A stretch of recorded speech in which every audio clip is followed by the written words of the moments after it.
Today we are back chatting in French. Yes, all in French. And we're going to be talking about some of these weird but mostly wonderful, very French things that you may not know about everyday life in France. And whilst doing so, we'll learn some new French along the way.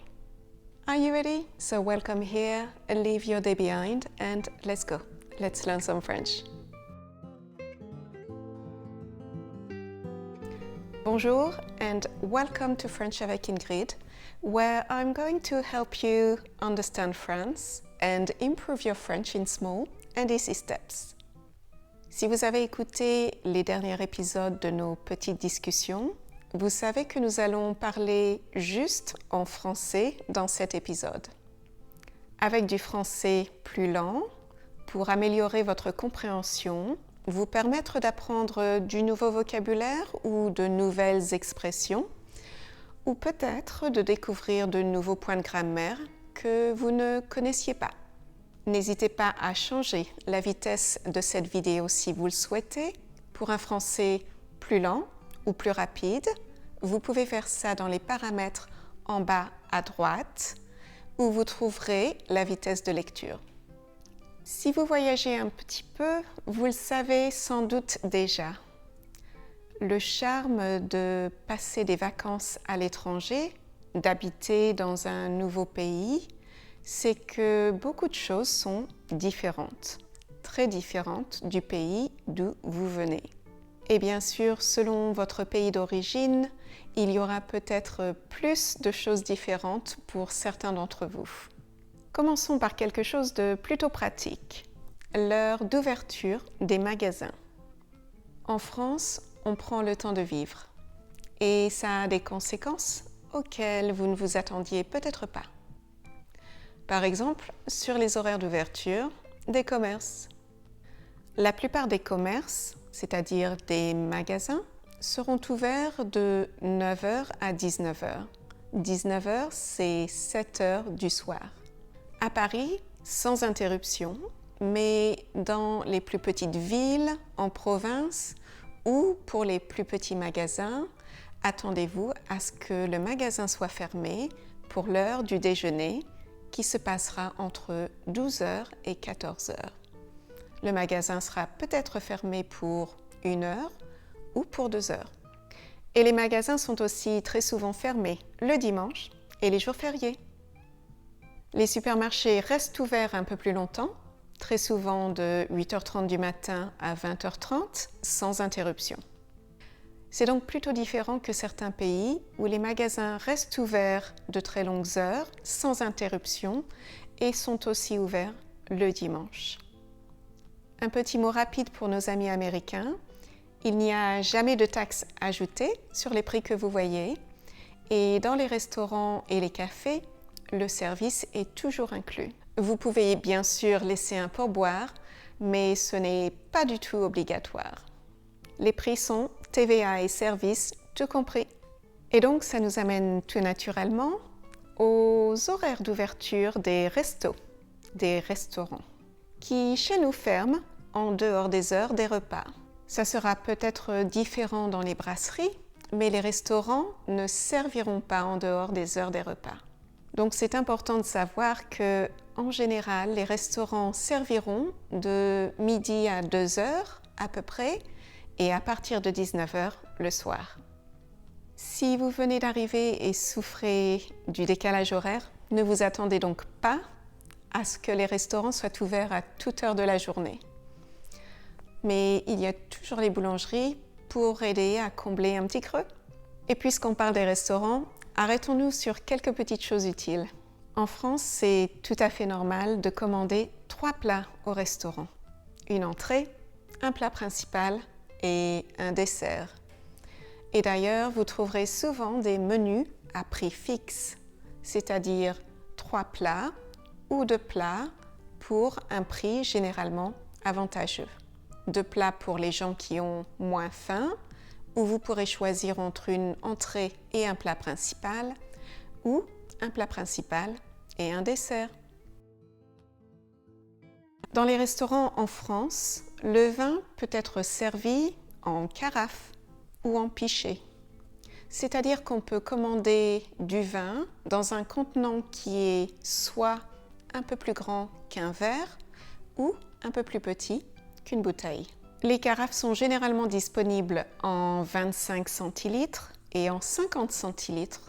Les verres qu'on utilise pour le vin dans les restaurants en France ont tendance à être beaucoup plus petits que les verres que vous trouverez peut-être dans vos pays. Ça veut dire qu'une carafe de 25 centilitres fait à peu près 2 verres. Et une carafe de 50 centilitres, c'est un peu moins qu'une bouteille de 75 centilitres. L'avantage des carafes, c'est que ça peut parfois être un petit peu moins cher, mais surtout c'est très avantageux pour les personnes qui reprennent la voiture après le restaurant. Ça évite de trop consommer et ça aide à rester en dessous de la limite d'alcoolémie en France, qui représente 2 petits verres de vin pas trop forts.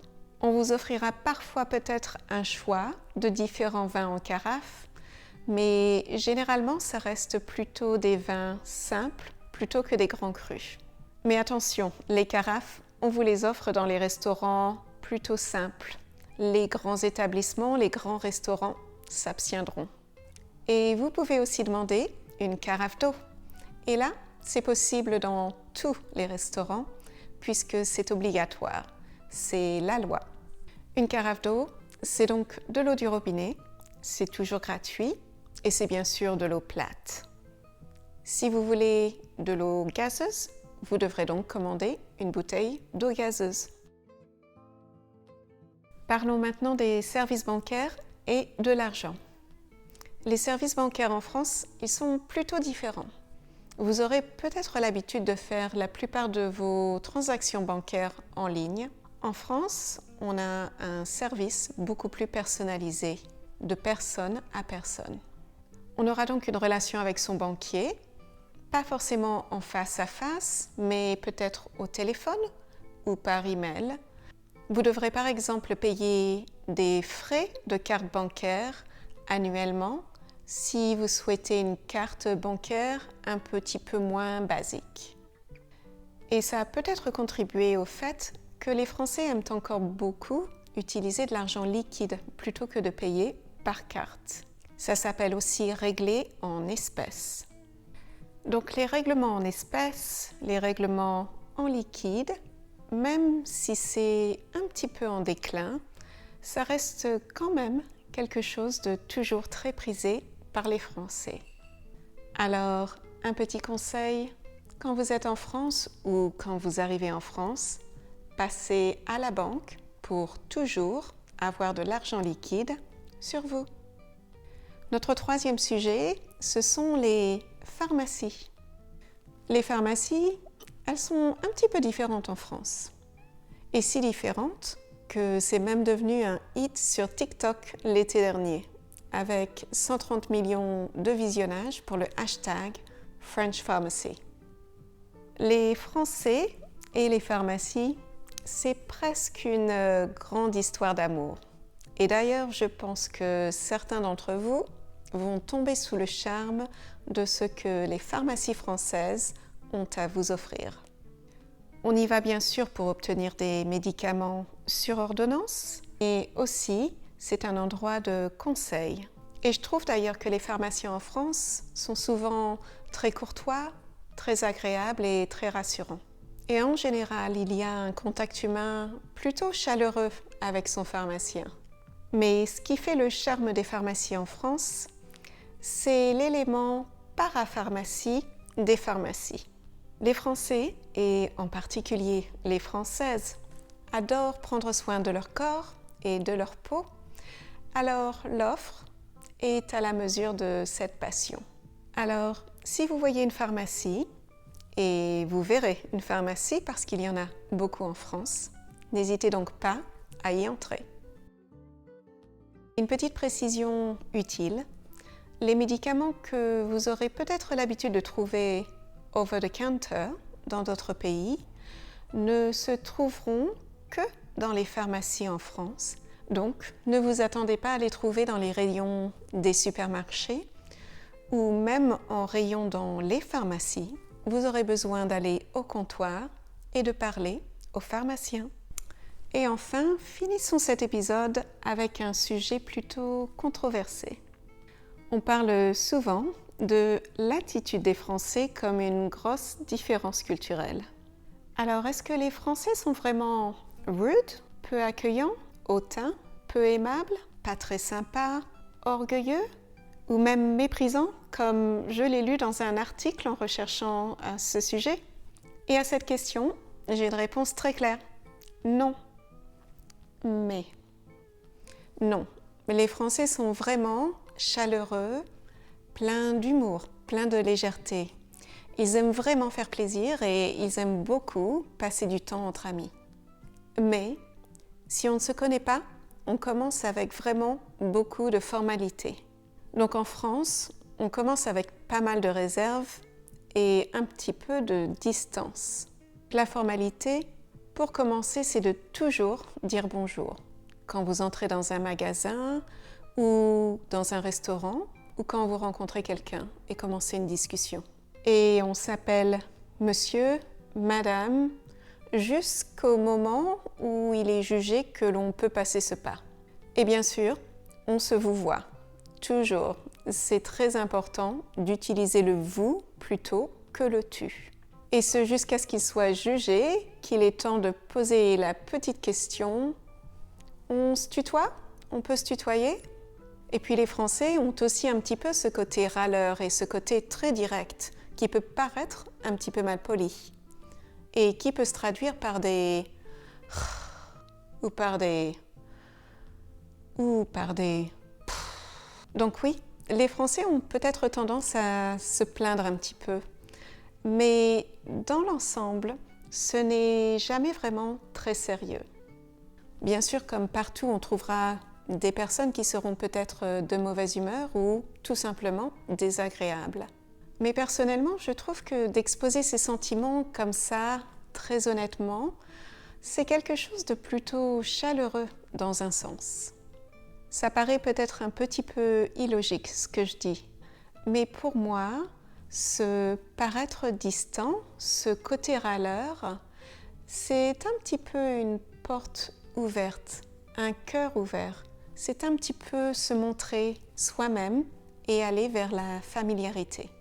Donc si vous rencontrez des Français grognons, bougons, rouspéteurs, ne prenez pas ça de manière très sérieuse et surtout ne le prenez pas personnellement. Une fois que vous faites plus connaissance, une fois que vous êtes accepté en tant qu'ami, vous verrez que les Français sont en fait vraiment chaleureux, généreux, accueillants. Ils ont un grand sens de la gentillesse et ce sont de très bons amis. Et là, c'est un épisode entier que l'on devra faire sur la familiarité entre amis et surtout sur les règles de faire la bise. Voilà, je voulais que cet épisode soit utile et pratique, alors j'espère que ça a été le cas. Il y a vraiment tellement de choses à dire sur ce sujet que nous y reviendrons sans doute. En attendant, j'adorerais que vous me laissiez un commentaire si vous avez peut-être eu des expériences en France qui vous ont paru bizarres ou amusantes ou peut-être complètement incompréhensibles. N'hésitez pas à vous abonner si vous ne l'avez pas encore fait et je vous dis à bientôt pour un autre épisode.